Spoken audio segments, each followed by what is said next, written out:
So as far as Baldan goes, I'm happy to announce today that we are about to start a big fundraising mission. We really do want to help with the cause of hunger and malnutrition. It's sadly impacting children more and more. And these are not just children who are living in orphanages or might be displaced, but the impact of climate change is affecting all of us, and the impact of conflict. So the war in Ukraine has affected the food supply and, food access for several different countries around the world.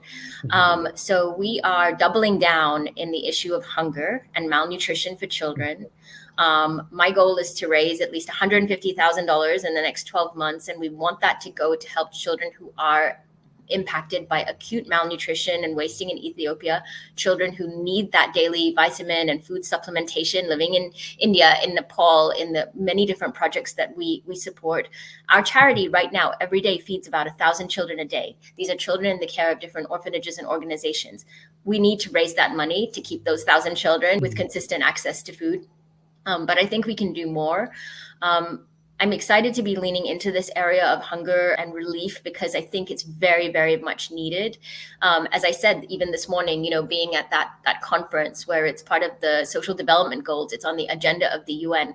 We know that malnutrition is completely preventable. We know as an international community that we have the innovation, the tools, the programs. We know how to solve it. We have solved it successfully in many, many different places. And yet it's a persistent problem. And I think by working at the grassroots level, where we're ensuring that children have access to food, clean water, social protection, shelter, education, especially preschool and primary education, you have to catch a child early and set them up for success.